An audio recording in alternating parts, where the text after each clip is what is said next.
আজকে আপনারা জানেন যে ফ্যাসিস্ট হাসিনার গত 15 বছরের যে ফ্যাসিজম চালানোর যে সহায়তাকারী পার্টি এবং ফ্যাসিস্ট হাসিনা সরকারের উচ্ছিষ্টভোগী জাতীয় পার্টি, সেই জাতীয় পার্টির প্রেসিডিয়াম সদস্য গোলাম কিবরিয়া টিপুকে আজকে হাতিরঝিল একটি হত্যা চেষ্টা মামলায় বিজ্ঞ আদালতের তদন্তকারী কর্মকর্তা উপস্থাপিত করেন।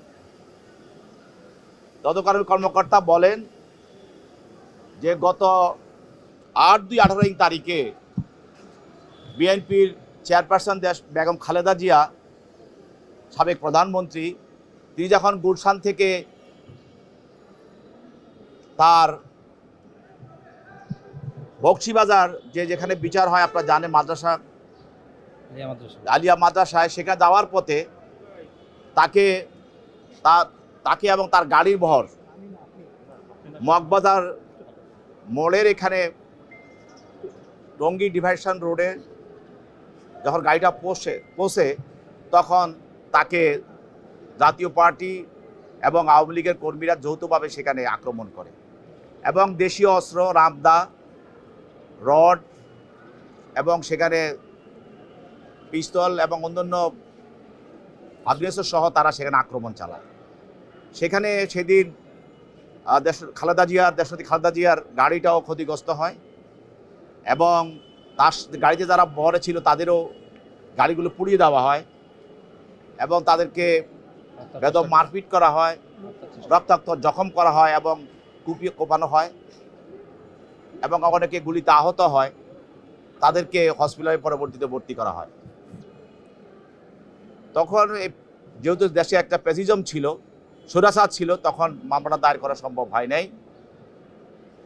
পরবর্তীতে 20 দলীয় জোটের একজন শরিক দলের বাংলাদেশ পিপলস পার্টি, সেই শরিক দলের বাবুল সর্দার সাকারি, তিনি বিজ্ঞ আদালতে মামলা দায়ের করেন এবং সেই মামলা সে এজাহারভুক্ত আসামি এবং এই আসামির বিরুদ্ধে অভিযোগ সে নিজে সেখানে উপস্থিত ছিল, তার নির্দেশে এবং তার সহায়তায় তার নেতা কর্মীরা সে গাড়ি বহরে হামলা চালায় এবং সেখানে নেতা কর্মীদের এবং গাড়ি পোড়ানো হয় এবং নেতা কর্মীদেরকে রক্তাক্ত জখম করা হয়।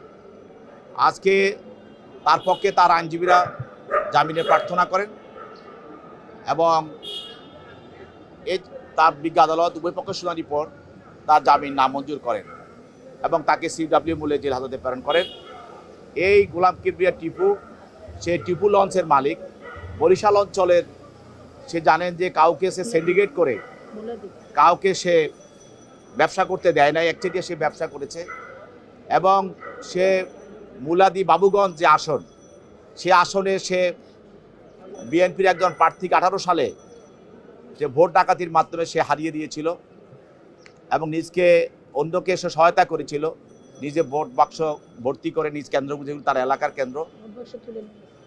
এছাড়াও গত 7 জানুয়ারি যে নির্বাচন, সেই নির্বাচনে সে জনগণের ভোট হরণ করে সে সিল মেরে বক্স ভরে সে নিজকে অবৈধ MP ঘোষণা করেছিল।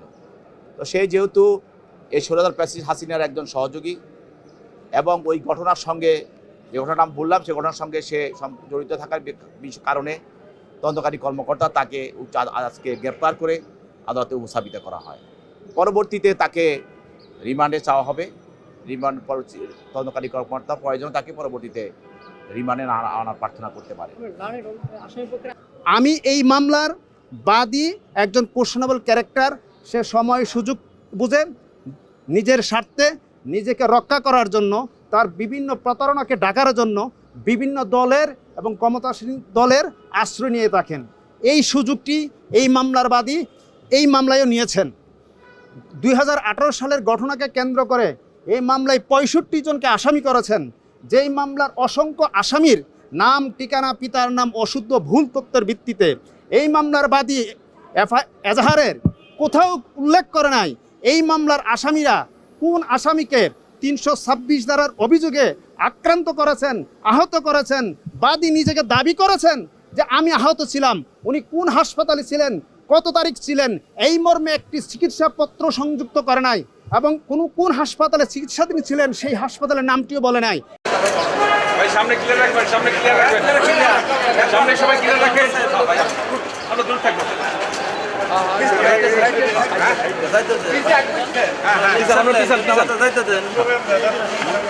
প্রতিদিন তো জানি, একটু দাঁড়ান না একদিন।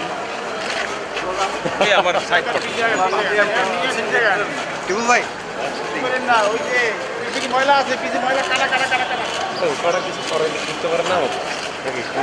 হ্যাঁ হয়েছে ভাই, হয়েছে মোটামুটি করেন না তো ভাই, আস্তে যান, সমস্যা নাই, উনি নিজে শান্তিপূর্ণ যান। আপনি আবার বেশি কথা কয়ে ফেললেন। হ্যাঁ হ্যাঁ